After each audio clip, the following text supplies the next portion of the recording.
And we're here. Grab your popcorn and Coke, everyone.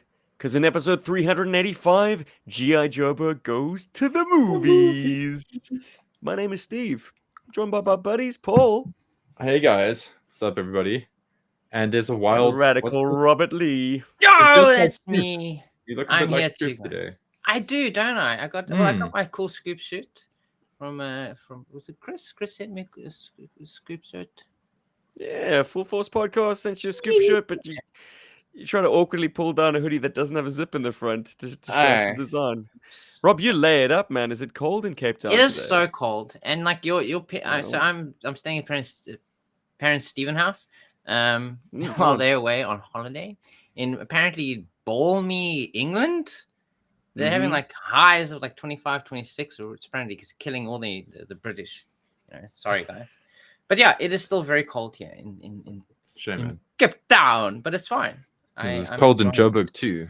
Paul's wrapped in a blanket. Yeah, no, I'm wrapped in a blanket. I got a blanket too, actually. It's so crazy because it was nice and warm yesterday, and it was warm for most of the morning, and then the temperature just went poof, it just plummeted. Just it was mad. Down. Well, if the winter temperatures of Australia were the temperature throughout the entire year, Steve would be comfortable. Nice. But yeah, no, I like an Australian winter. It is lovely. Oh, do you get to wear your shorts like a real South African? I only ever wear shorts in this country. I never wear longs. I feel very uncomfortable in longs. I feel clammy. I feel restricted. I am 100% rugby, my bro. Yeah, yes, Australia. Always showing off my beer. And your coaster. All right. Enough of this shit. What is the topic, gentlemen? We were tasked delightfully with coming up, each of us, with our 3 favorite films from the 80s or 90s that we recast as GI Joe movies. They were GI Joe in all but name. So we're going to have a lot of fun chatting about amazing action flicks from decades ago. And things that get us really pumped. Can I just say that my excitement is at an all-time high? Yeah, I'm glad to see it, dude. And I want to throw a bit of a spanner in the works, maybe just to get the listeners and viewers into like perspective. I think it's safe to say that Megaforce is very obviously like a GI Joe-ish type film. So I don't know if we're going to mention Megaforce. I mean, we're going to mention it. You just did. Whoa! Of course, I just did. Yeah, I mean, mentioned it. That's what's important. Like we're mentioning it now, but get out of the way. That's obviously and I feel like blatantly obvious GI Joe like rip-off movie. And I feel like another film, and I hope I'm not killing you guys with this one, but another film that's kind of blatantly obvious is Predator. Like, it's such a. Okay, I won't throw. Okay, so how could it not be on everyone's list? Well, no, that's I'm glad why you got it out of the way first. Yeah. If you didn't, I would have, because I mean, we'd be idiots to not. Make it one of our 3, and in so doing, we'd probably rob ourselves of an opportunity to have an entirely original top 3. So let's talk a little bit about 1987's Predator. Oh boy! I mean, if it hasn't grabbed you by the balls within the first 2 minutes, I mean, I'm going to excise the sort of sci-fi sort of soft opening. You know, the ship going past, which I always feel should have been removed. To be quite honest. Okay. Yeah. Well, look, I'll see you and raise you. The fact that Predator is the ultimate GI Joe movie for the first half of its runtime, and then it dips into sci-fi. I could very happily snip off the back section of this film and just leave it as the rescue mission, like the guys.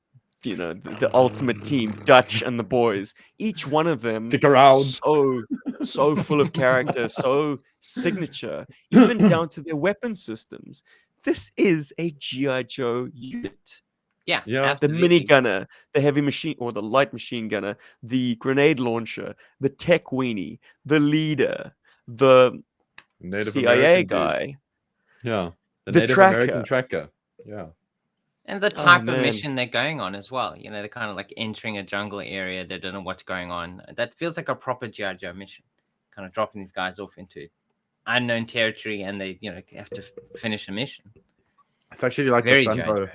It's like the Sunbow show in a way as well, because when they land there, they make a friend with one of the local people there. So then she's like, "Oh, it's GI Joe. Let me help you. This is my episode." It's peak Arnold Schwarzenegger. I mean, he doesn't really have a comfortable analog within GI Joe. Yes, he's Duke, but at the same time, he's Slaughter. He's also I don't know, a more hard-edged character, like an Outback, more gruff kind of guy, someone foreign. But I only recently remembered something that I had as a kind of misconception from this film from when I was very, very young. And I did see it very, very young because I rented the tape from the VHS rentals and could not watch the second half. Like all the creepy Predator stuff, I had to wait for the next day to watch it during sunlight hours. I couldn't watch it. I couldn't do it. I know. New news, hey? But my misconception with this film was because I had the Sergeant Slaughter action figure and I knew that this was based on a wrestling character and I knew that there was a wrestler in Predator. I equated Jesse Ventura with Sergeant Slaughter. I mean, I didn't watch WWF growing up, so I didn't know that Jesse was Jesse the Body Ventura and not Sergeant Slaughter. But I thought I was telling everyone in the schoolyard, oh, in that Predator movie, the guy with the minigun, that's Sergeant Slaughter. He's a GI Joe. Idiot. But easy mistake to make, right? And you would cast Slaughter in that role if you were recasting it in GI Joe. I mean, I know people say Recondo because of the slouch hat, but Blaine is that larger-than-life, gruff wrestling persona that you get with Sergeant Slaughter. I got him as a bit of a gung-ho vibe, personally. Okay. Yeah. I see it. But he doesn't use a blooper. Who's the character that uses the grenade launcher? It's Poncho. Poncho, there we go. See, technically he should be gung-ho. But yeah. But anyway, we're gonna get into the weeds. Cool. He's more of a I don't know. The GI Joe team, he's more athletic than the other guys. Yes. Than other meat sacks like Bill Duke and Arnie. Carl Weathers is a big boy. Yes, I mean, Carl Weathers was in that film as well. If GI Joe, the movie live action, had ever managed to get pushed through the pipeline in the 80s or 90s, he would have been, say it with me, boys. He would have played Stalker. Thank you. Mm-hmm. Yeah. All the way, man. He's 100% for that. A few fun facts about that film quickly while we on the Predator topic. So, the dude with the specs, can never remember his damn name. He's the writer of the movie. Yeah.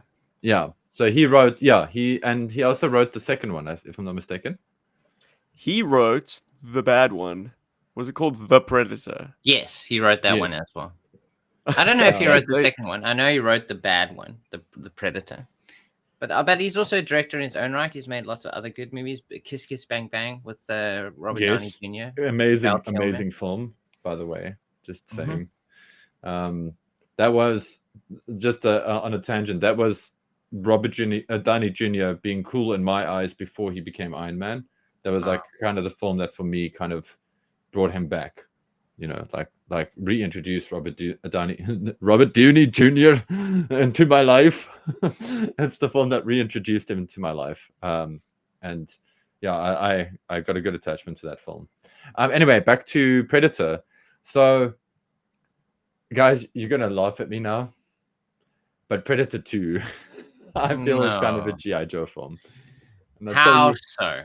Okay, so you got this cop who's too old for this shit, as usual, and they're busy taking on a Los Angeles drug gang, and as you know, the Predator sort of intervenes there because he's going on a hunt, and then the Predator turns his attention to Danny Glover's character, and now you've got this sort of stalker that's killing everything around him as he's trying to figure out what's going on. So why it becomes a GI Joe film for me is because you got the subsets of, you got the DEF, Okay, so you got this whole opening section with the gang war going on and they're shooting and all that stuff's going down. So you got a division of GI Joe, a group that's there, the DEF guys, and then you got like Danny Glover for me is kind of like a great analog for somebody like Bulletproof or whatever's.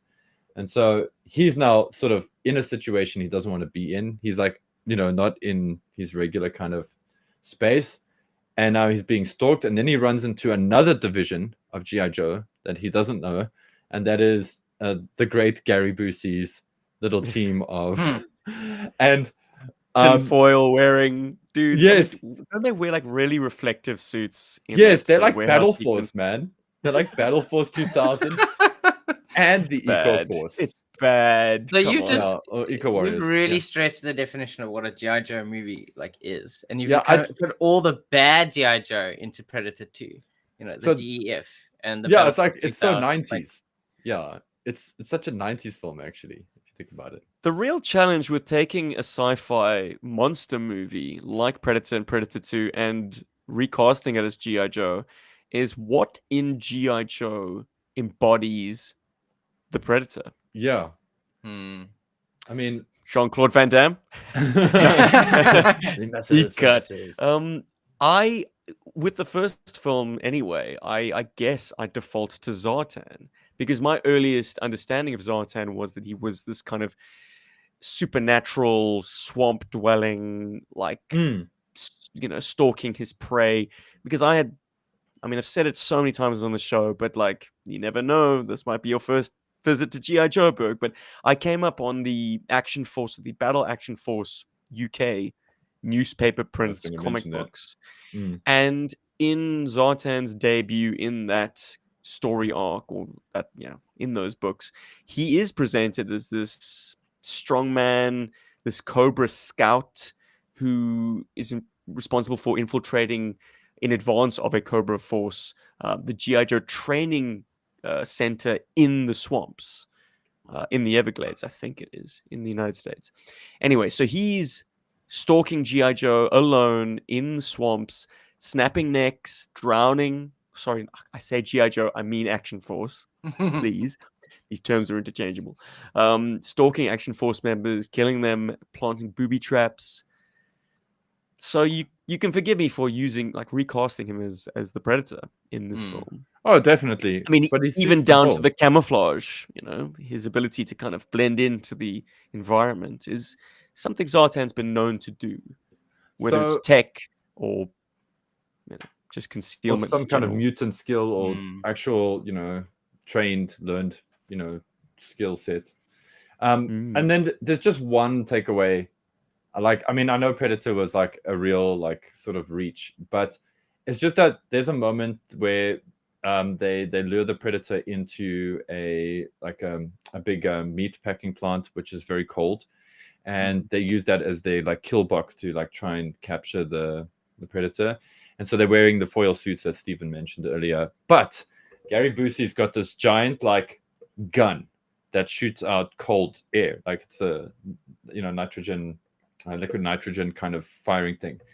And there is a shot, and I've sent it to you guys on WhatsApp before, and I really do feel that somebody in the GI Joe design team, because I know that if I had seen that and I was in the GI Joe toy design team, I would not be able to divorce this image from my mind.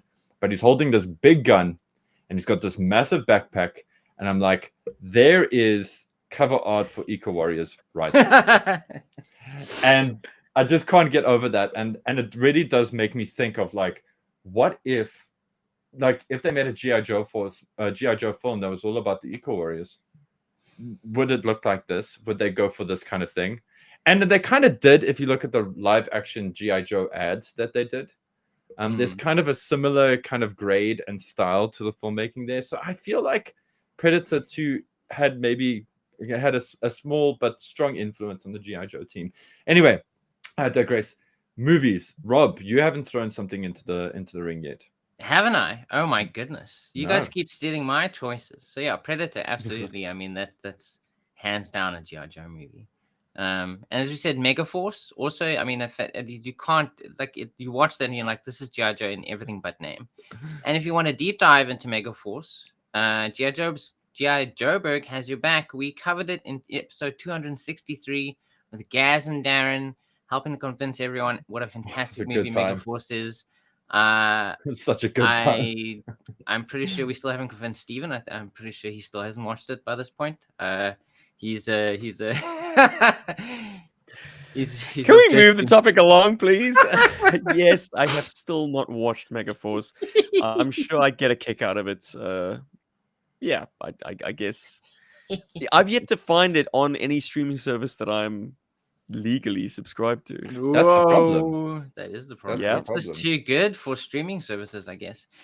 But so another movie, I mean, like, I know Steven's going to bring it up at some point, and you just can't not say it. I mean, it is a team, because like the 80s and 90s have a lot of like obviously big like action hero movies. It's always there's one lead guy, there's a lead focus, and you can kind of shove GI Joe into that, but like it's nicer when there's like a force of characters like behind a lead character, where you can kind of see there is an effort to kind of have him. Yes, he is the lead, he is a hero, but he's backed up by an entire force of military force. So I think, I mean, just you can kind of lump them together, but I say Delta Force, or the Delta Force from 86. What? As well as, is that what you were hinting at? As well as Delta Force 2, Colombian Connection, are very much like GI Joe analogs. So you have Chuck Norris starring in both movies. The original movie kind of involves a hijacking of an airplane, and he kind of has to like save people with the airplane. And I think the whole second half of the movie is them kind of assaulting a village, if I remember correctly. I didn't rewatch it for this. Well, they've got the hostages from this plane spread to 3 different places. Smart move, I guess. So Delta Force has to hit all of them. Plot. Yeah, so like very much, and like literally, it feels like GI Joe. I mean, that's also another name for like the special ops is Delta Force. Yeah. So I mean that's very much there. So that feels like very much like a cartoon episode, or just GI Joe in general. Like they have to kind of like go save people. They're these terrorists, kind of like holding hostages. Although I'm not sure exactly who Chuck Norris would be. Like, I mean, I think the obvious one would be Outback, but it's less the role that he has, especially in the first movie. He's less of an Outback, and I suppose more of like a Duke or something like that. He's a lone wolf. I would cast him more as like an unburned Snake Eyes. Interesting. I mean, it also helps that he's running around dressed in black with, an Uzi. Like two of Snake Eyes' signatures. He just needed a sword, I guess. But he pretty soon devolves into like doing some karate kicks. So tons of karate kicks. Yeah, exactly. Like, don't put a gun in the man's hand. Leave him just like bare-fisted, kicking people's asses, and he does a ton of it. Yeah, riding on a ram. Like there is a motorcycle that has like rockets strapped to the front forks. Like, badass. Now that's GI Joe's as heck. Because there's very few of these movies that kind of have like customized weapons and vehicles and stuff that feel GI Joe. I mean, obviously they all have very good military vehicles. They all feature a lot of like really great realistic and actual military stuff, hardware. I think in the 80s and 90s they had like wonderful access. The military was so happy to like kind of like let any movie kind of like film using all of their hardware and stuff. You say the military, but I actually think the gun makers. Probably the gun makers too, but yeah, Delta Force, and especially has this kind of like customized things, and that motorbike feels very like GI Joe coded. They also used a vehicle that was actually abandoned by the armed forces, and it looks a lot like the Ore Striker, but it wasn't formally adopted because it had a bad rolling problem. With any mounted weapons, it didn't have much stability. This is courtesy of Wikipedia, but I mean, lovely that it found its way into Delta Force, because obviously we are all huge fans of the Ore Striker, and to see a special forces team operating in the desert with rams and Ore Strikers, it's GI Joe, baby. It's gorgeous. Yep. And then like you go into the second movie, the Colombian Connection, where once again we're in the deep dark jungles of South America. And it's kind of like, yes, he is a one-man army, but he's a part of a bigger mission.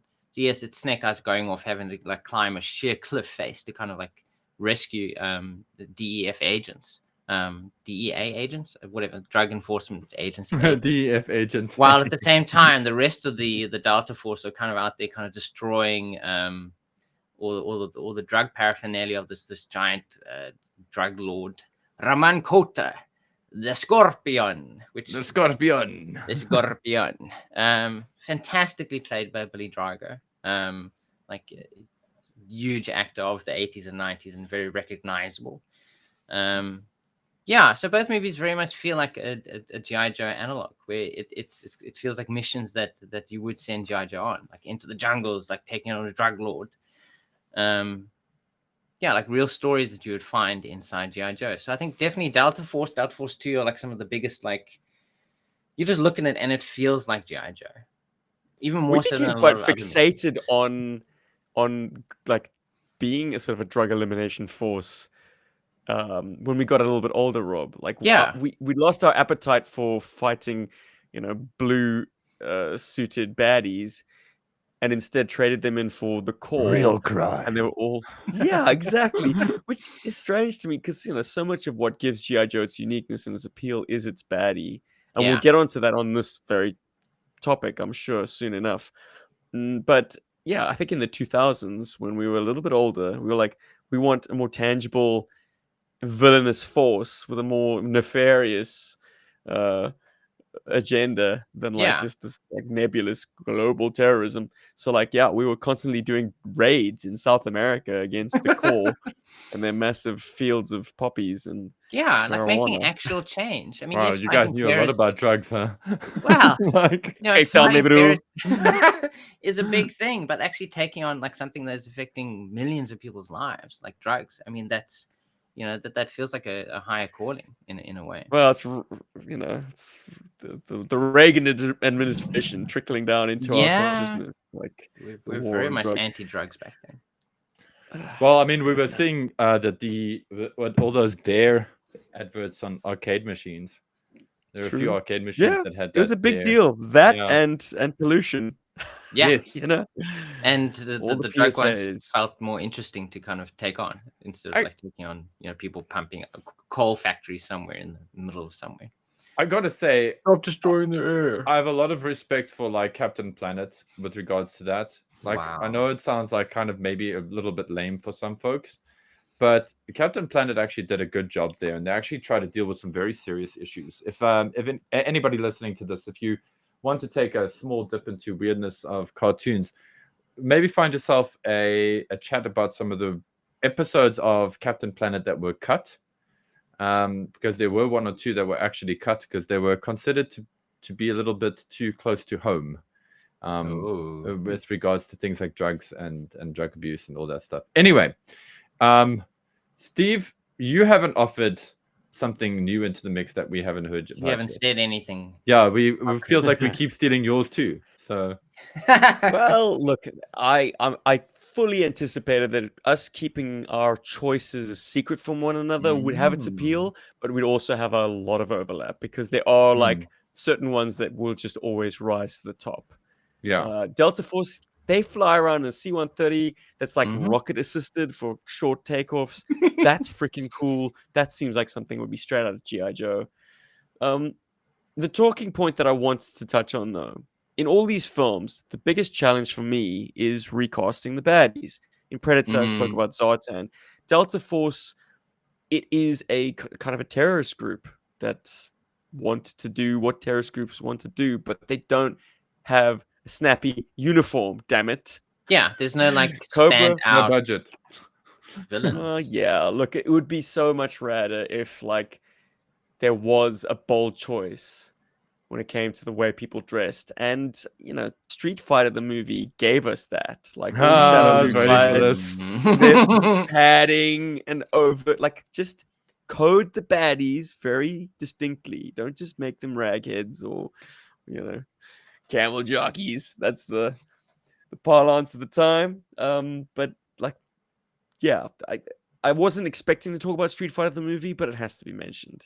And for all the parts that aren't Street Fighter related, let's not lose sight of the fact that they absolutely were making a G.I. Joe movie, but they decided to tackle the license of Street Fighter, which is why there is no tournament, which is why all the fighters are drawn from like ridiculously mundane walks of life, like a camera crew and a reporter, and two like con artist weapon dealers who are incidentally Ryu and Ken, like bogus.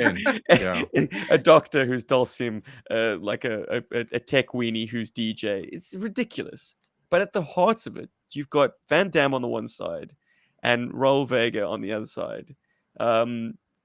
Duke, Cobra Commander, they have a very awkward fight in the end involving lightning. But there's a sequence with a fast boat and mines, like floating mines that get released upwards. Like, that's just bonkers, man. Oh, it's a stealth boat, of course. The stealth boat, lovely man. Kylie Minogue, probably being Lady J / Scarlet / Covergirl. Wonderful. So happy that's good, Cammy. You can do GI Joe on a very light watching of Street Fighter the movie.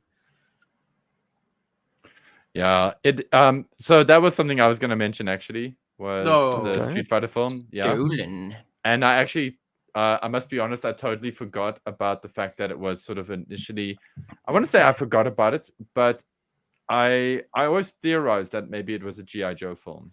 So Steve, what you're saying feels like it's kind of confirming that. You know? Look, there's always that sort of common thread of people coming up with ideas, a confluence of ideas, or I don't know, at the same time. But you know, Hasbro weren't a movie studio back in the 80s and 90s. They had every plan to push through a live-action GI Joe film, but they had no idea of how to do it. Of course, it was a fantasy. I mean, it was talked about a lot. It was certainly appearing a lot in sort of letters pages on Postbox The Pit, like people asking, it talks about this person being signed, that person. Like, we weren't cognizant of it, but like, it was palpable. Like, you can see in the correspondence of the time, like GI Joe being put into a live action film was something that people were anticipating, and wherever it stalled, you know, we didn't get it. But we did get this Street Fighter film, which does feel like maybe the creatives who were pushing for G.I. Joe the movie just shifted their focus. Yes, repurposed it, yeah, because it's definitely not a Street Fighter movie. Yeah, as you said, there's no tournament, there's nothing that really grounds it in the world of Street Fighter. Yeah. So yeah, it feels very much like a repurposed script where they were like, we made the toy, might as well, do something with this. Just have it ride on a massive license, that being Street Fighter 2 of the time. I remember Dave and I being very kind of disappointed with the film, but then also, I don't know if Dave felt this way, but I always kind of liked it. I kind of liked the Street Fighter film. I think Kylie Minogue had a lot to do with it. What's not to like? It's just a great, fun action romp. And Raul Julia is amazing. Do you remember your own response to watching it? I'm pretty certain we were all a bit down on the fact that it just didn't play like what we were expecting. Yeah. No, and how could it have? It wanted to be a Street Fighter movie. Had Mortal Kombat come out by then? It was no. Coming out later. Yeah, just coming out later. Okay. And that gave us what we wanted. Like, as hammy as it was, as chumpy as some of the martial arts were, like, it was in spirit and execution what we expected, from a video game movie. Yeah. So I remember distinctly thinking, like, Mortal Kombat was rad. Like, we were beating each other up in the parking lot afterwards, like pretending to be Sub-Zero and Scorpion and shit like that. It was great. Whereas Street Fighter didn't give us that. It didn't pump us up like that. No, it didn't. And also, like, I felt there was a certain class to Mortal Kombat, how it was made, which is a weird thing to say considering how hokey the film is in a lot of ways. But the soundtrack used and the way things were done in that film, it was done, like, the soundtrack was done to enhance the character of the film, whereas I feel like with Street Fighter, they tried to use stuff that was current and accessible. It sounds strange to say that because Mortal Kombat was also very accessible, but I just feel like there was a lot more artistic choice behind its soundtrack. And I say this because any sin that Mortal Kombat had committed during the runtime and me sitting in that cinema was quickly absolved by Halcyon On and On at the end by Orbital. Wow. And it just sort of... Was that in the soundtrack? Yeah. At the very end. Shit. Doom, doom, doom, doom, doom, doom, doom. Oh, it's so great. And like there's 2 films that use that soundtrack, that use that song, and they're like 2-3 years apart. Hackers also uses it, but in the intro. I'm afraid Orbital is completely left in the gutter by the Mortal Kombat theme tune, dude, which was insane. And it's still insane. Don't get me wrong. I still drop that in a set every now and then because it's fun. Dude. I love that track. Everyone rush to the dance floor and start beating each other up. I wish, man. If I was playing that live, I would love to see that shit again. But they've even done a remix. Anyway, I want to throw something into the ring here because now, please, Steve is taken. Let's draw a line in the sand. We have now covered the 2 films that both have Hasbro O-ring figures attached to them. Done. Boom. So yes, for those of you guys having like the bingo card, like will GI Joburg actually talk about films that did have like freaking GI Joe figures? We did it. Well, we've done it. We've done it. So, oh god, and you guys are gonna laugh at me. So we're allowed to do 90s films, right? So brace yourself, listeners. Hot Shots 2. Hot Shots 2 is I can see that. Yeah, because it is. It's a squad of badasses again. They're going into the jungle. They're going to stop a dictator. The dictator is ridiculous. Even the general / the president gets involved to fight the big bad. And in a lot of ways, it feels like the fever dream. Like it's post the Cobra Wars. It's like Duke or Flint's fever dream. Because I feel like Charlie Sheen's character in that for me is more Flint than Duke, if I had to put it that way. What's her name? Ramona? It's the hair, right? It's the hair. It's the look. Boyish, and I mean, good looks. He's obviously trying to get like he has to look a little bit like Rambo, but it's got the Flint look. But you got somebody like Hot Shots 2 you're talking about, hey? Hot Shots 2 specifically. That's when they do references to Rambo and to Rambo, Platoon, Wall Street. I love to work at Wall Street. I love that movie. Hot Shots 2 is amazing. But I feel like that was also secretly a G.I. Joe film because I think the filmmakers, as part of the spoof, were also spoofing G.I. Joe. If not like directly, but it was definitely a product of the time as well. I mean, it came out in 1993, so obviously G.I. Joes had been around for quite some time by this point. It was definitely in people's like consciousness and in their shelves and their, wherever they were G.I. Joes. That's right. And we also got and there was some like great moments. I mean, there's the whole underwater. There's the beach, the night strike in the beginning of the film, which is very cool. So like the whole SEALs mission, and then you've got you got Joes that have been captured, and then you got the rescue mission to go and get those guys, and then the president gets himself involved, and then also farts in his dive suit and takes care of a whole PT boat full of terrorists. It's just like G.I. Joe. It's just like G.I. Joe, but that's what I'm saying. It's like it makes for an interesting fever dream. Like if some like post the Cobra Wars, like this is like or kind of like PTSD. A live action cartoon episode because cartoon episodes could get very ridiculous at times. Exactly. I mean, they even used. I mean, they blooped the one guy, and he just ends up splatting against the wall, like but he's not like gross. He's just like thank you,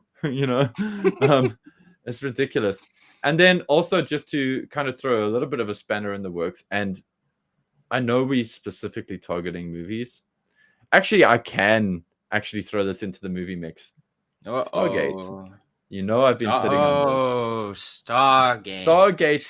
Stargate for me felt like G.I. Joe. I remember when I watched it in cinema, I was like, oh my god, this is very G.I. Joe. And then playing the video game as well made me feel like I was I felt like I was playing as Flint because Kurt Russell felt very much like a Flint kind of character to me. And thank goodness we got Kurt Russell into this podcast. Oof, that man, boy, it's too great. Yeah, I got worried when Rob was like, "Yeah, most of those films, it's the the big stars. There's a solo action hero." I'm like, "Yeah, okay, that takes Escape from New York off the table. It takes the thing off the table. Come on." But yes, he totally has a team movie, and it's Stargate. Nice one, Paul. And it kicks ass. I love that film, and maybe just and also he has a squad of guys with him. I mean, and they all have their specialties, and it's almost like the Sunbow show again. They run into a group of local people as well who are also trying to like fight for their liberation, and the Joes involve themselves in that, and then they fight Ra, Serpentor, if you want to look at it that way, and all of his specialized troops, and then you've got all kinds of crazy things like gliders. You've got interesting weapons, a la Cobra La, a la like GI Joe anti-gravity kind of stuff going on. It was very cool. And Sunbow did concern itself at least in one episode with like Egyptian gods, the gods below. Yes, they did that. Below? And also, Steve, actually, I think one of the reasons I thought of this as well, like what made it come forward to my to the fore of my memory, was the toy line. There was a Stargate toy line, and they came with GI Joe accessories. Still for sale at Comic Book Heroes, just down the road from where I am. Yeah, some product figures there.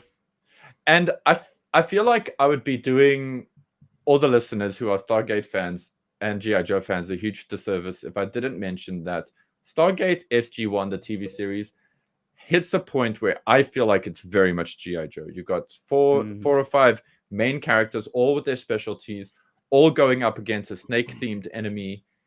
There's a lot of like intrigue. There's a lot of infighting between the snake-themed enemy, and the bad guys have infighting, and the good guys, they take advantage of that, and they're working as a secret government organization, so they are recognized by the government, but they're not recognized by the public. So there is a bit of that kind of vibe, and I think that's one of the reasons I've been enjoying Stargate, the TV series, quite a bit lately, because I just kind of click on it as like, oh, this is what GI Joe could have been as a TV series if they had renamed Stargate SG-1 into GI Joe, and somehow made it that there was a teleportation device or whatever. It could have easily been GI Joe, the TV series.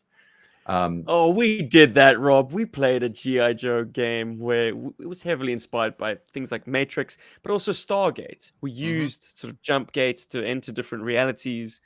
Oh man, that left a profound effect on us, even though I think we only ever saw it once. I don't think we ever rented it.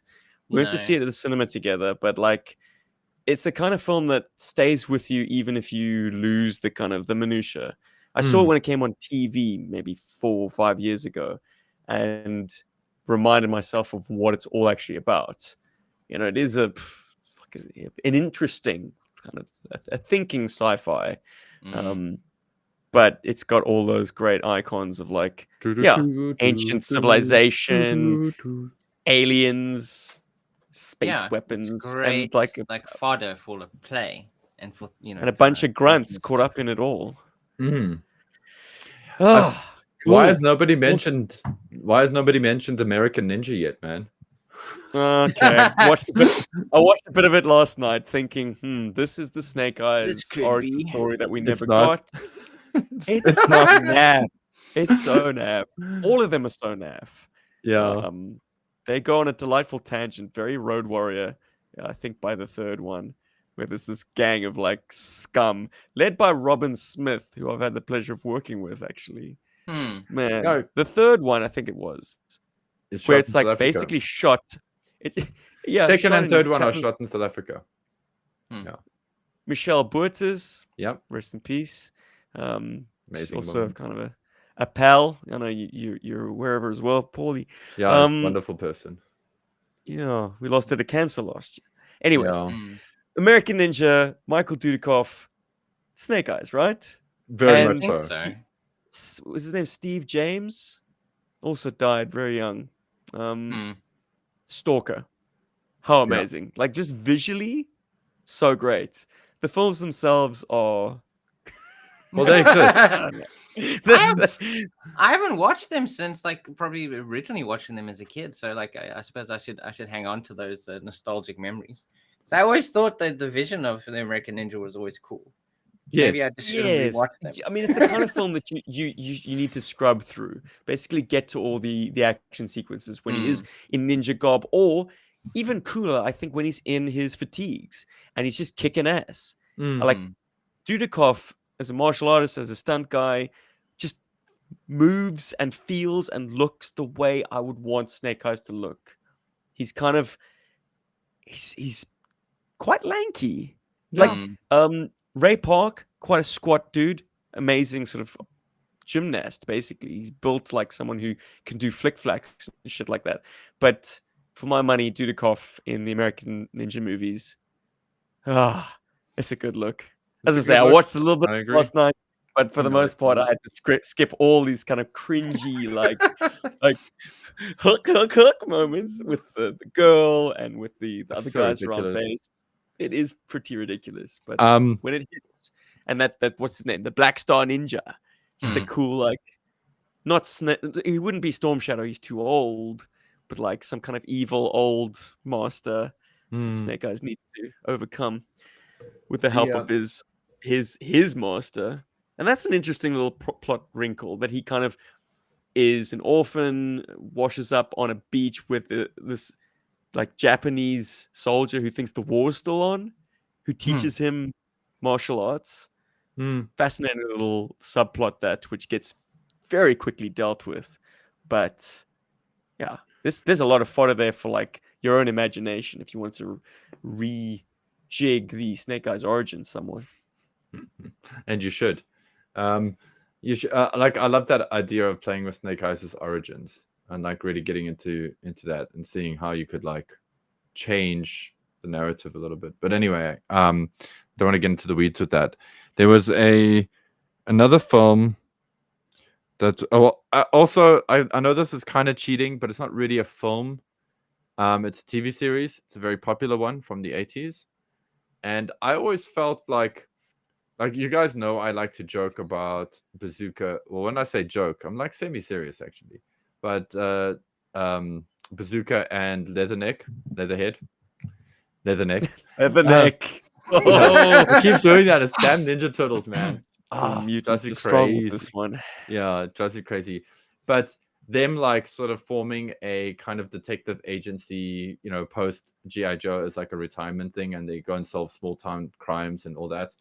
And you know, where does this come from? Well, you know, from his imagination. Yeah, from my imagination. Anything can be a GI Joe for Paul. But you know what? You know what is really sad, which like really hits me in the gut, is that's basically the plot for Magnum PI. Okay. And Magnum PI is exactly that. It's a bunch of like really skilled guys that use their skills to go and help people, and they, you know, do it as a service. Because it's not just him, he has a team of guys. He's got a team of people. Yeah. And Magnum is a vet, isn't he? He is. Yeah. He was a combat soldier in Vietnam. Yep. Was he a Marine? I think he was a Marine. He was some kind of badass. I think he was a Green Beret or something. He was some kind of. He wasn't like, Navy, right? No, he wasn't Navy, but he was like some kind of specialist kind of thing. By the way, it's also available, I think, to watch on Amazon if you guys are keen. And I just not sponsored, by the way. Not sponsored, but it's just that I didn't actually watch this. It's just that I was watching a thing like a show about like 80s TV shows, and they sort of went through the plot of Magnum PI. Because to this date, guys, I won't lie, I've never really known the plot of Magnum PI. I've always just caught an episode here and there and just been like, look at them having fun. But when you actually like we hear the plot, I was like, damn, that was my idea. If I was born like 10 years sooner or some crap. Yes. So Thomas Magnum was a naval officer. Oh, was he a naval officer? I was Navy. Mm-hmm. Was Navy. In the Navy. Officer. What rank? So he was posh boy, was he? Yeah. So he was a proper naval officer. Naval intelligence, private investigator. Okay.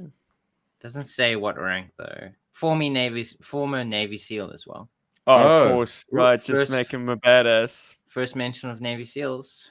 Yep. So not the last. And I feel like that's like it's kind of like also again a post GI Joe thing. I get a very like GI Joe kind of vibe from that now, and it's got me a lot more interested in watching it properly, because like I said, I just love the idea of Bazooka and Leatherneck. So I had to think about that being like those kind of guys, because they're good people. They actually are good guys. They're not like completely drowned out by the whole politics of everything. And I'm all for a portrayal of Bazooka that doesn't have him as a complete lunkhead. Exactly. So yeah, casting him as Tom Selleck, I buy it, dude. Immaculate moustached men. I love it, Dash. Yeah, there's two of them. So double the stash. Okay, so what are you splitting the atom here? Like, is the Magnum PI persona equally shared between Leatherneck and Bazooka? Because they both kind of have that look. Okay. Well, then you might as well make anyone of this costume. Gung Ho can be him too. It could be. Whoa! But I kind of feel like it should be Bazooka and Leatherneck, like, because they're retiring. I feel like that version of them, their version 2. Okay, so you're making it to the Battle Corps versions. Battle Corps versions, yeah. But now that we have mentioned Navy SEALs and we have mentioned Charlie Sheen already, we can't not mention Navy SEALs. One of Navy SEALs, which is obviously one of the inspirations for the later Hot Shots movies and all that. So in 1990, we got a fantastic movie starring Michael Biehn and Charlie Sheen, Bill Paxton, and Dennis Haysbert. Absolutely amazing. Literally just Navy SEALs going off doing missions. They have to go rescue a bunch of sort of downed Navy pilots, I think it was, at the start of the movie. They rescue them, and that kind of sets off a series of missions where they're kind of like trying to like fix problems that occurred in that first mission, or things that were discovered in that very first mission. So we get to see like tons of cool like methods of entry. Like in that one, they're kind of like breaking into the room, and they kind of like fly off. And then like a later mission, they're kind of like dropping out of a C-130. We get to see them entering other areas via submarines. And it just has various like cool like setups for combat. And there's drama in the movie too. So it's not just like, like action throughout the entire thing. But like the best thing in the entire movie is literally the entire final scenario, which is kind of like in a war-torn city. And it's like a little team of Joes trying to like go through there to like finally like find these Stinger missiles, which they've been trying to track down for the entire movie and kind of destroy them. And it's just, it feels like because they feel very professional most of the time. I think the only bad thing about the movie is Charlie Sheen, because his behavior in the movie is just so over the top. Like, I think his character's, no, it's not Hotshot, but it's something like that. His code name is like Hotshot or something to that effect. And he literally is. Like, he will not listen to rules. He'll go off and do his own thing. And that kind of like leads to a lot of conflict in the team. As it would, yeah. And that's the only annoying thing in the entire movie is his behavior, which kind of leads to like bad consequences for the team, and when some people die. But overall, just a great fun, like just representation of what a team of military guys would be like. I think. So just great fun from like start to finish. Not fun, but I mean really entertaining from all the way from the start all the way to the end. But like that final sequence is just gorgeous. Is Charlie Sheen, would you say he's the kind of animated movie Falcon? I would probably say that, yeah, very much so. Like he's they're gonna shoot Falcon. Yeah, I mean he's very professional, but at the same time, this is behavior. He is very much unprofessional in the way that he kind of handles himself, because he thinks he's better than everyone else. He knows better than everyone else, and that really does come back and bite him in the ass. Like by the end of the movie, where his actions kind of like are the reason for one of the team members dying. I have not seen Navy SEALs in a long time. Same. Actually, might be worth a revisit. I mean, is it worth a revisit, Rob? Okay. I think so. I think like as long as you get over how annoying Charlie Sheen can be, like his behavior. You're not selling it, dude. He is kind of the star. He is the star, but so is Michael Biehn. It's kind of like a shared Michael Bihn's a badass. like leadership role. Well, not leadership. Michael Biehn is the leader of the Navy SEALs team.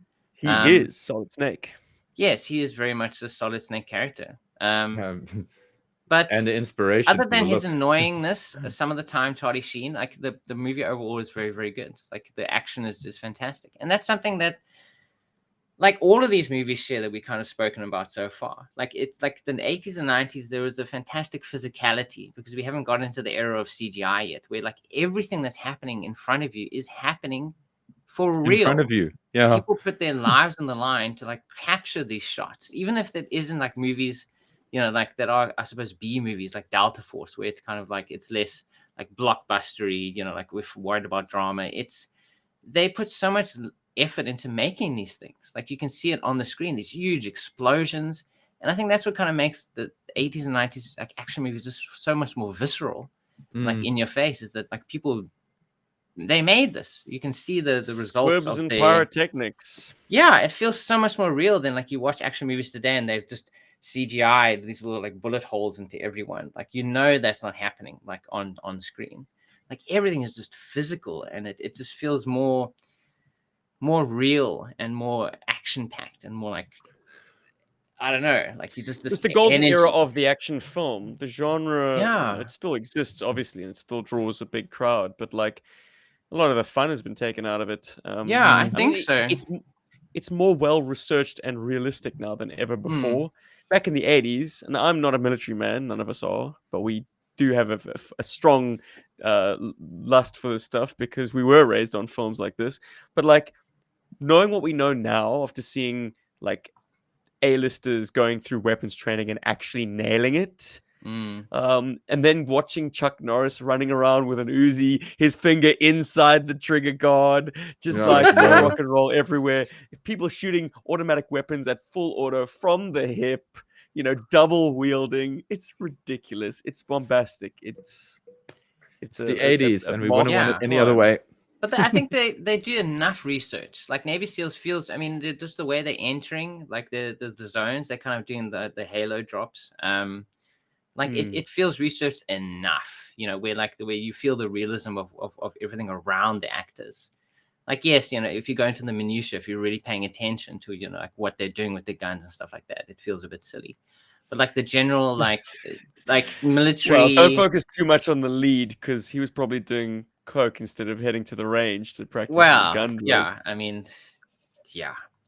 But doing a lot of things. Yeah, and that's not the only like really good Navy SEALs movie. I found like in some of the other movies I watched, like Navy SEALs was a big thing in the 90s. Like suddenly, like everyone knew about the Navy SEALs and the incredible stuff there's a reason for that. Afghanistan, and everywhere else. Like suddenly there's this big thing.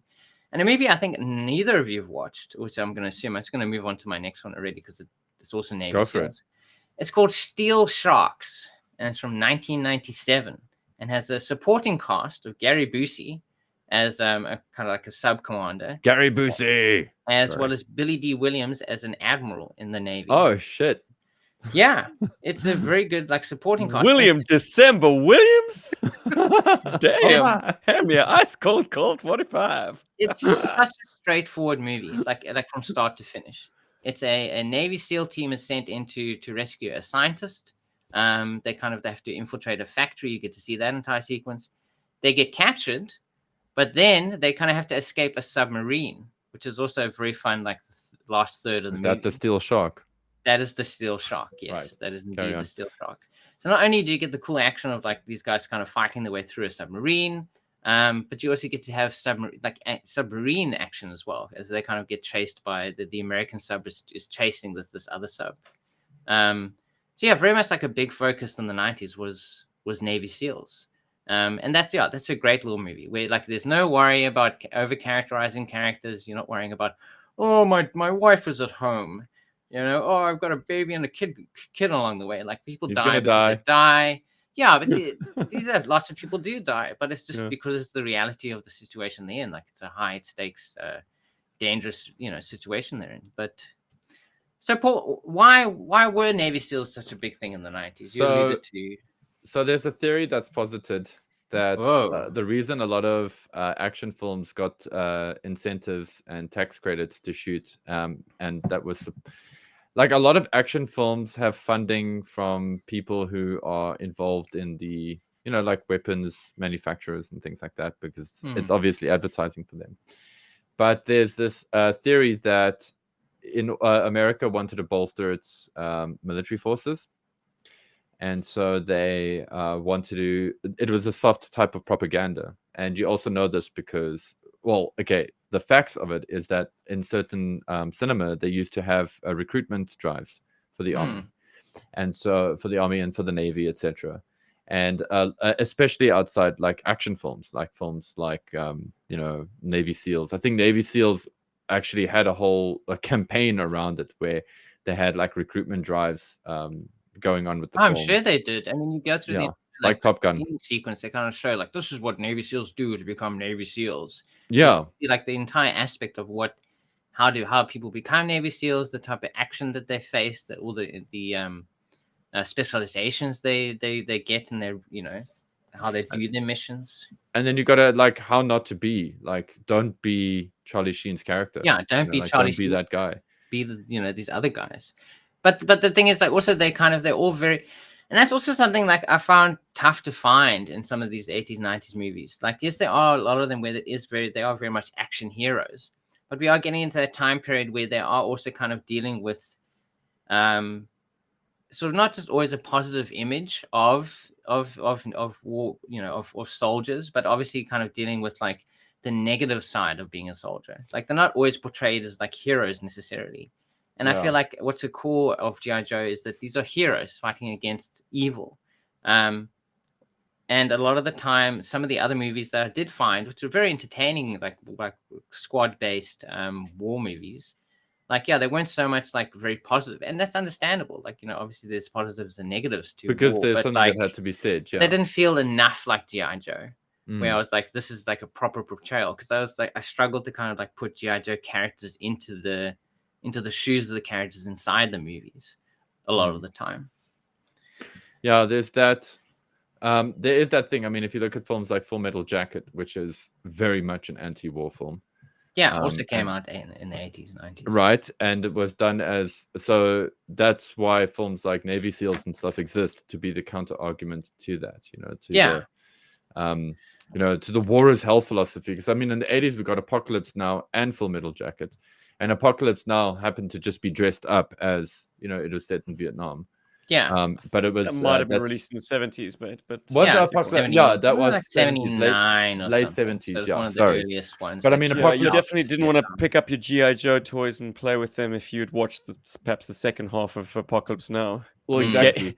Because it's get out while you're still watching Kilgore and the sort of helicopter gunship assaults. But even that is a complete shambles, and it's hauntingly set to like Ride of the Valkyries. Yeah. Yep. And that is why. Oh, sorry, Steve. Yeah. It just didn't make me feel like I wanted to play with toys reenacting. Yeah. But that was the point of it. Now goes the other way. Yeah. That is a message film. So yeah, I mean, we recognize that, yes, there are different aspects to war and the presentation of war.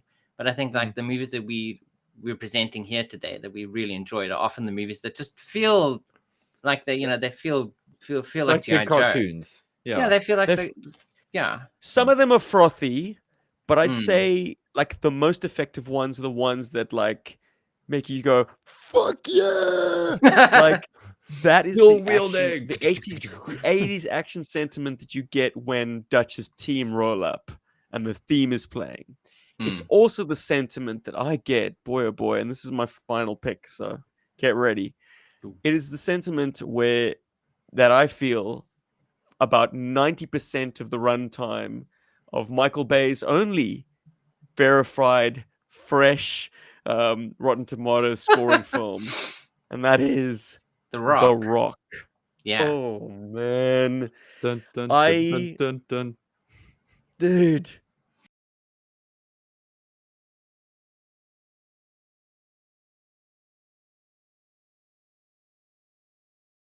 Fits him much better because Sean Connery's more of a spy. Like that's kind of like former SAS.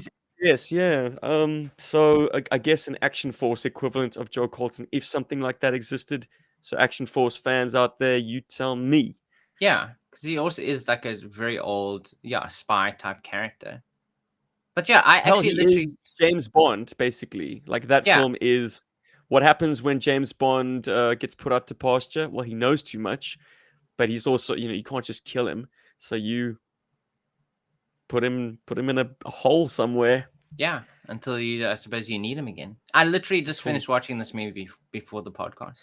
How good! It still holds up. So like good. It's just crazy, and it's beautiful. There's like enough like humor.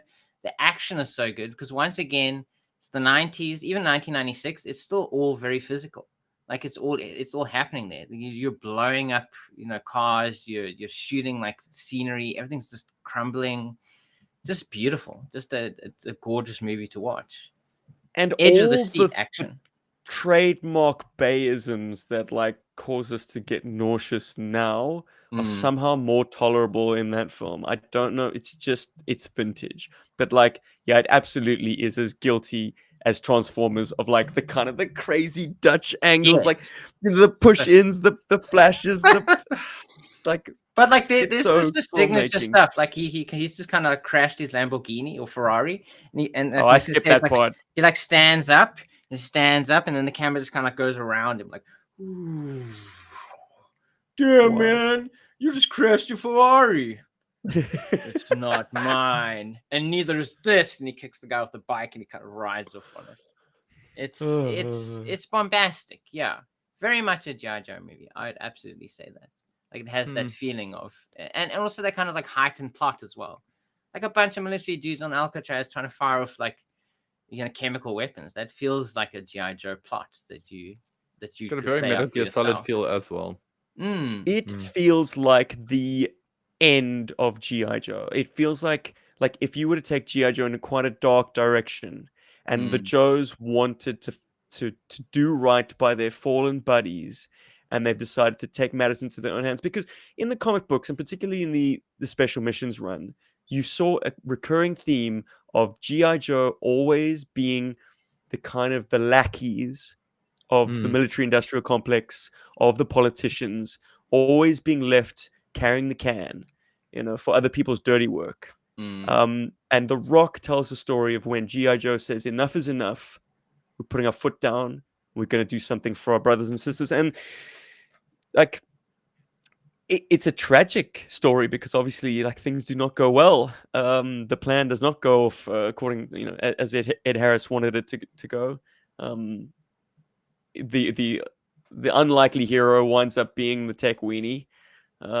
This isn't how it should have gone down had it been a GI Joe story, but it's an interesting plot to dabble with. Like, ultimately, the enemy isn't Cobra. The enemy is within. It is the politicians. It is the bad people, like pulling the strings of the world behind the closed doors of like bureaucracy. Yeah, which has driven them to take this extreme position where they feel like this is the only right way to kind of like make this right. Which is also like which also works really well as this is the origin of GI Joe, like the origin of Cobra. You got this guy, this disenfranchised general, and he's doing everything that he's doing, and he loses. And then at the end of this film, I mean, like, okay, it doesn't happen like this in the movie, but this would be the origin for Cobra Commander, if you had to take it as, the enemy within is exactly that. And I also like that idea for Con Air. I mean, Con Air for The Rock. I was thinking of Con Air as well, because I recently watched Con Air and The Rock, or pretty much back to back. And Broken Arrow, actually. As a successful portrayal for Nick Cage. Yeah, dude. Yeah. He's just hitting the sweet spot as good speed. Good speed, yeah. Good speed. Yeah. Samuel? Good speed, yeah. I literally just watched. I can't remember his first name. Frank Goodspeed? I know it's Goodspeed. Yeah. But that was a cool pick, Steve, because Hideo Kojima. Airtight. It's the Airtight hero movie. It really is. There you go. And it's also a huge inspiration for Metal Gear Solid. For the game Metal Gear Solid, not Metal Gear, but Metal Gear Solid specifically. I want to just as we because I haven't the Foxhound unit. Yes. Mutineers. Yes. Okay. Yeah. The Mutineers. Great soundtrack. Going to stop off some kind of great soundtrack. Harry Gregson Williams does the soundtrack, the score for that. Who also, by the way, scored Metal Gear Solid 2. Yeah. Because we couldn't. I don't think Kojima could afford him for the first Metal Gear Solid. And it deals with exactly that world sort of city-ending terrorist plot. Angry ex-operatives who feel like they've been hard done by. I mean, it's pretty much that's Foxhound. Beat for beat, yeah. It's very much that, and that shows you that guys like Hideo Kojima are good students of film, because they know where to steal from and whatever. Sorry, I'm glazing the man, but it's just because I'm playing Death Stranding 2 at the moment, and I'm thoroughly enjoying it. Can't help yourself. Really appreciate a lot of the nuances and considerations that are made in that game's narrative. and whether The people Rock get it or also not. features some hardware that Joe fans will rejoice in. Like, Yeah. I had forgotten that the infiltration sequence involves 2 Huey Cobras, which are the sort of real life equivalents, or what I suppose 80% of the Dragonfly is based upon. Very I much mean, so. they could have gone with Apaches, but they went with the Cobra, which is lovely. Very lovely. And the submersibles that the SEAL team have. Yes. Yeah. So that's while they aren't sharks. I mean, they're just sleds basically. There's something very GI Joe-ish about having submersible vehicles. And there's something very GI Joe-ish about Metal Gear for having that kind of vehicle. When I was playing Metal Gear Solid the first time, yeah. So, but this is not that podcast. That podcast we're going to have one day about the video games, the crossovers, because I feel like this is the first of many of this topic, and I'd love to see what guys have to say in the comments. What they suggest. Tell us about your favorite movies from the but the 80s. rule is this: keep it 80s and 90s for now. Yeah, don't you dare talk about the 70s. Let's not go there. Let's not slip into the noughties, the early 2000s. Don't even think about it. There are some great films there. I know that I've mentioned one repeatedly over the years. And then also, guys, I feel like this is a great opportunity for us to kind of put a spotlight on, never mind just great 80s action heroes, but just great 80s casting choices for GI Joes. I mean, we've gone through a lot of films now. We've mentioned stalwarts like Kurt Russell. We've mentioned the indomitable Michael Biehn, who I absolutely love. I think he's such a cool actor. He's really, really cool. He's got such a cool aura and so underused, I feel, in film, actually. You guys mentioned Chuck Norris. Chuck Norris, of course. Chuck Norris. Charlie Sheen. What's that other man? Carl Weathers was mentioned. I mean, Carl Weathers, just Billy such a D. great, Williams. also great Billy D. Williams. What's the name? Ed Harris. Ed Harris, thank you. And I was actually looks good in uniform. God damn it. Certainly. And I mean, I recently watched The Abyss, and I couldn't unsee Ed Harris as Deep Six. It just so worked, man. Who else? I think he actually did do that submersion, like you for real, bring that stuff into your lungs. Yeah. And after being trapped in it for perhaps longer than the take should have been, I think he decked James Cameron. Yeah, he totally laid him out. Yeah, so like not good memories of that shoot, I'll bet you. I was gonna say, like with the Abyss, I'm scared to mention that because he had such a terrible experience of that, and I'd hate to now like associate him with GI Joe's top solitary diver, underwater guy, underwater specialist. Because Ed Harris is way more than that. But I did find that association. I mean, we have Arnie. None of us have mentioned Mel Gibson, ironically. But we have, but what was he in that was really like a team film in the 80s? Well, one that I was trying to find, which I was unable to find before watching before doing the podcast. Apparently, there was an Australian movie called Attack Force Z, or Z-Men. Apparently, is another alternative title for the movie. It stars Mel Gibson, Sam Neill, and basically it is a group of Oz, I suppose, special services guys versus a group of Japanese forces during World War II. It's kind of like a special mission force thing. And I was like, that concept sounds so G.I. Joe. And like such a great little cast. But I wasn't able to find it, so I thought film's probably gone missing.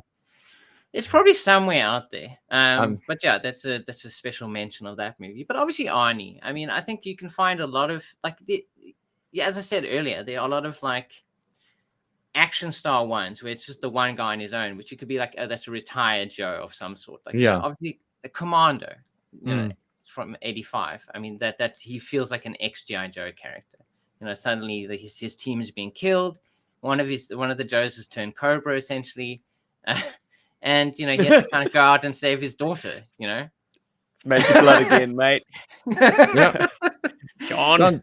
I'll be waiting, John. We could go on. Like, there's just so many great performers out there. But I mean, any honorable mentions? You guys have any other movies that you watched that were kind of like close to GI Joe, but not quite? You can't not look at the works of Tom Clancy. Yes, thank you. I was actually going to mention Jack Ryan. Yeah. Well, their film adaptations, but the one that is most like GI Joe has been in production hell since the book was first authored. It's made for a very successful video game.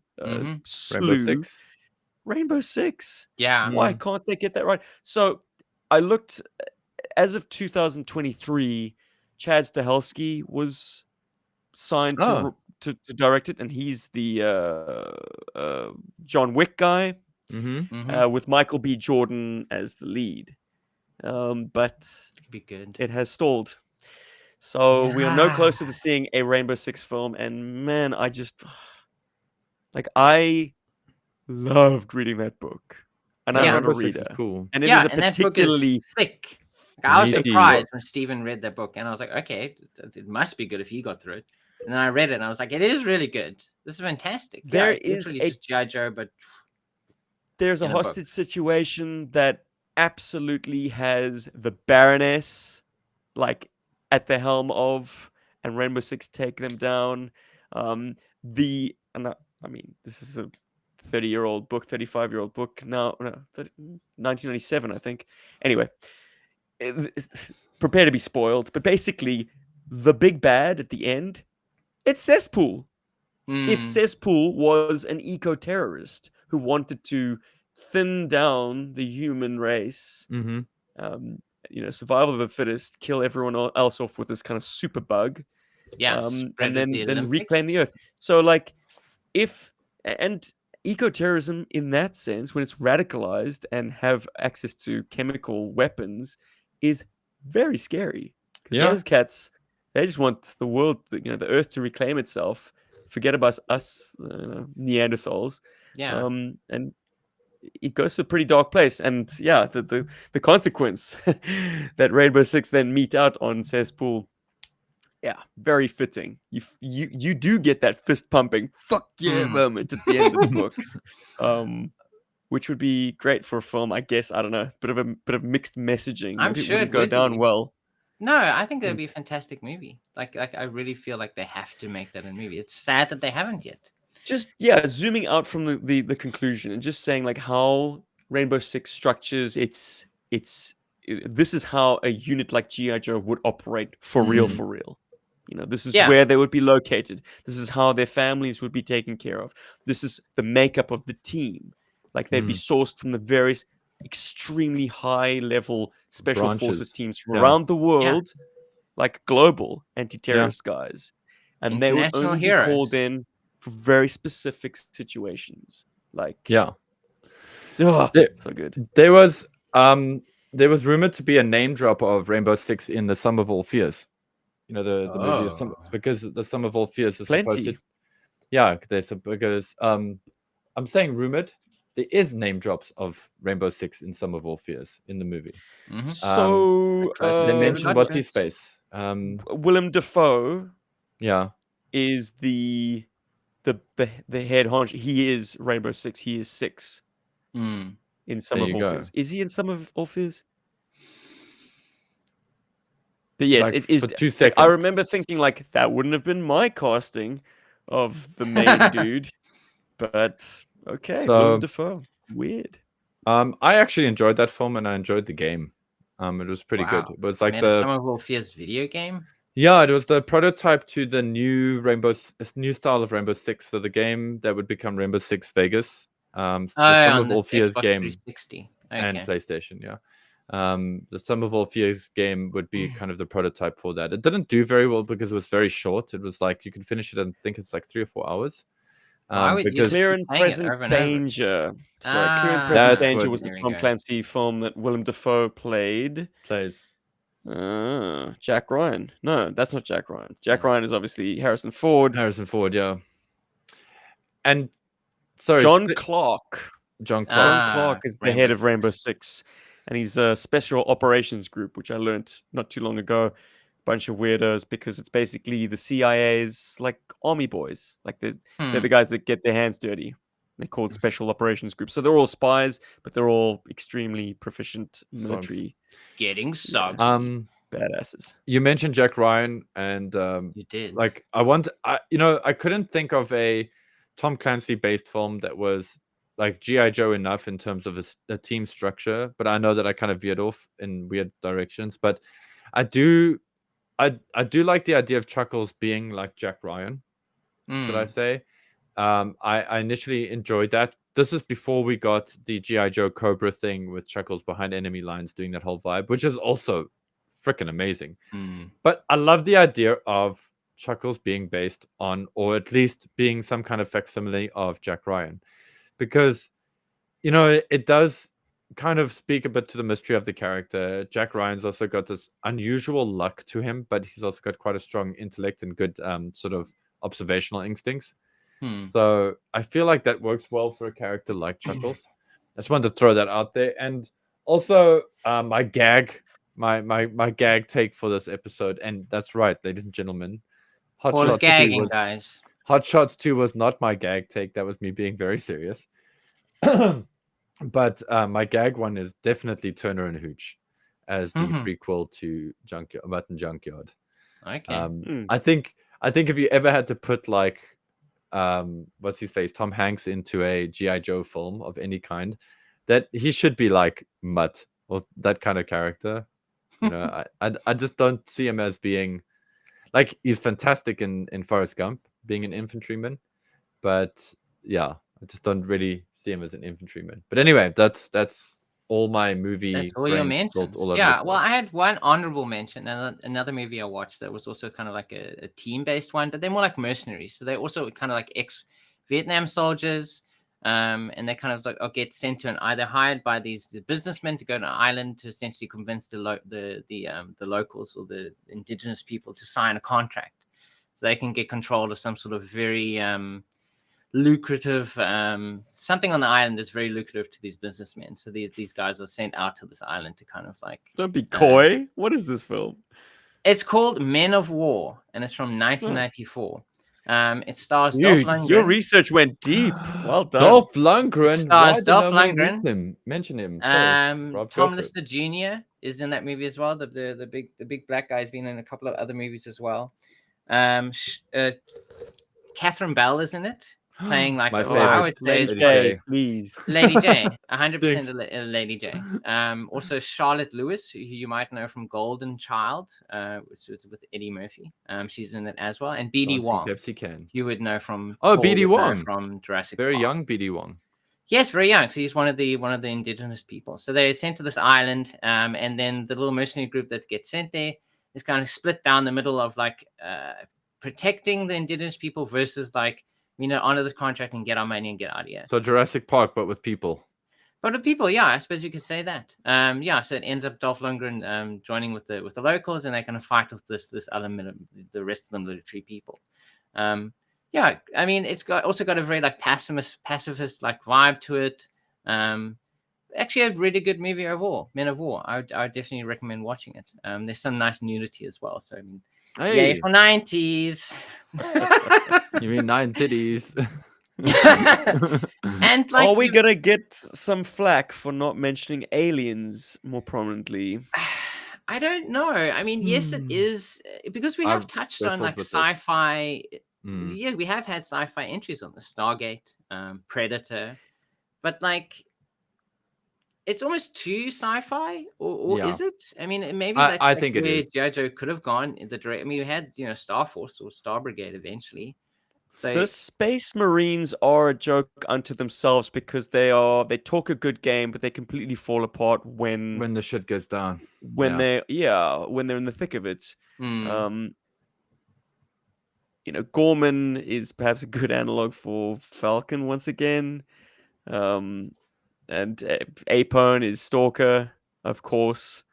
So you can draw those parallels, but something about like having the whole team getting wiped out doesn't make it a very good GI Joe movie. No, I mean, they have to hand over so that Ripley can save the day. Yeah. They can't win the day like the Joes would. So it's a hard sell in terms of recasting that for my money anyway. Yeah. So yes, it is a team of military guys, but it doesn't feel necessarily Joe enough to kind of be like a proper pick, I think. So that's why there is a cool handover between Aliens and then GI Joe doing the Mega Marines. Yeah. So it exists. Yes, visually, I think visually, yes, there's this kind of like a tie in there. And of course, once again, Michael Biehn, the dropship, such cool toys, essentially. Yeah. The motion sensor, all of that was hugely inspirational to us playing with our toys. Mm-hmm. But it is absolutely an alien film. Yeah, can't get away from that. For it's sure. The Ripley show. Because of the way that they need to be inside the movie. Like they're portrayed a certain way. They actually have to function that way for the movie to work properly. So if they're allowed to actually be effective, I mean, the movie wouldn't work. I mean, yeah, I feel you. They can't be GI Joe. They have to be the core. The line I kind of drew for myself is that like something like Alien is set in too dystopian a future for GI Joe for me to relate it to GI Joe in that respect. Like I do appreciate all of the badassery and all that kind of energy I would like steal and put into, like, if I was writing a GI Joe story or if I was playing with the toys or whatever I was doing. I totally steal that energy, but I don't feel like I just can't imprint GI Joes onto the Colonial Marines in Aliens. It doesn't work for me. It just feels too like the world just seems too disparate. It's too depressing. It's weird. Like I don't like, maybe that's a fictional sort of copium or whatever, but I don't like to put GI Joe in a space where it's that rough and that bad. And I suppose that's why none of us, like, even if Apocalypse Now was an 80s film, I don't think any of us would be like likening GI Joe to Apocalypse Now either. Well, I think there are other ones as well. When did Platoon come out? Was that also that's in the late 80s? 70s? That's also 80s, but I didn't choose think it's early 90s. I mean, there's tons more. There's always going to be more movies, but like I grew up watching Full Metal Jacket very often. Yeah, I watch Full Metal Jacket all the time, and that absolutely, once again, did not make me want to pick up my action figures. Toys. Yeah, exactly. That's the thing. I mean, like we're acknowledging there are tons of other war movies, tons of other military movies. Like there was only some that felt like GI Joe, or felt like you could kind of recast the characters as GI Joe, and those are the ones that we chose to focus on in this episode. So if you have any that you know of that we haven't mentioned, put them in the comments below, or send us an email, arealsouthafricanhero@gmail.com, and let us know what movies you saw in the 80s and 90s that you really enjoyed, that made you go, I could play GI Joe with this movie. Thing. Yeah, not Starship Troopers as well, by the way. That was also on the other side of the line. I will say though that Starship Troopers was a 90s film. But it is. Getting back to Full Metal Jacket, Animal Mother was my key into any like squad machine gunner that I had in Joe. They were all Animal Mother. They were all Tubuku, baby. Yeah, well, that's the thing. You could bring that into your GI Joe, but it's difficult to put your GI Joe into that kind of thing. Yeah, sure. Exactly. My thing, like, to add to what Steven's saying now as well, is like I don't feel like playing with my toys. I feel a bit sheepish, like after watching something like Full Metal Jacket. This is my experience. I'm not saying that this is Steven's. That I feel a bit like sheepish afterwards, because I'm kind of like, holy shit, we're playing with these toys that are based on this, and it's we're seeing the best side of it, but like Full Metal Jacket makes it real. And like after watching that film, all I want to do is give my dad a hug. Not that my dad was in Vietnam, but my dad was in armed conflict, like, because I'm like, holy shit, I don't, I'm sure I know he's seen stuff, and it's ugly. But before we get down into that, are there any last thoughts? Are there any cool things you guys want to throw out, new toys that have come into your life? I ain't got nothing new. I'm just in a wonderful location, a wonderful nostalgic location. That's my new thing for now, for the next couple of weeks, is being in a cool place where I could just do cool stuff. And I just want to mention that, like, for our viewers, thank you for your patience with us getting accustomed to our new software. As you have noticed in this episode, there are one or two interesting new things that have kind of flicked in and popped off and done stuff. The rest of the guys don't know it. They'll only know it when they watch the episode. Yeah. But of course, to you podcast listeners, as long as you can hear us, I hope you know. Yeah, then you're all good. There's no difference there. So there's no difference there. Thank you to all our podcast guys who stuck with us for almost 400 episodes at this point. Yes, and thanks to these sexy people. Check this out. The patrons who, okay, that is going behind you guys now. There we go. Our patrons. Look at these guys. Have been supporting us. Whoa, they're behind You guys me. are helping to keep the lights on at GI Joburg. Yes, yes, helping. And, page 2. We have 2 pages of people. There's even more. That's enough. Wait, hold on. I've got to find page 2. Give me a second. This is like professional hour here. Okay. We appreciate everyone. You keep the lights on, as we always say. You keep our coffee mugs filled with coffee. This one's empty currently, but I'm gonna have some more just now. Thanks to you guys. You helped me to eat coffee. Yeah, like stand by for Rob's new podcast endeavor called Lifestyle Tips with Rob, and it starts with eating coffee. It's so good. Get past the milk, get past the hot water. Who's got time for that? You don't need any of that stuff. Just start eating eat it all up. Yum.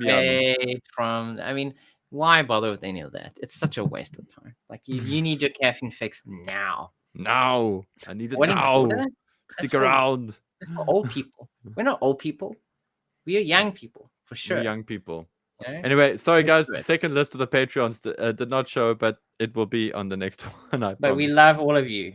All of you guys. Whether you see it, you see yourselves here or not. We see you in our minds. In your mind. Whenever I close my eyes, I see 2 pages of names in beautiful greens and browns or whatever the background is. I see the names. I don't see colors, guys. I don't see colors. I don't know names. what it's called, but I know what sound it makes when it takes a life. And with that, yo, Joe. Berg. And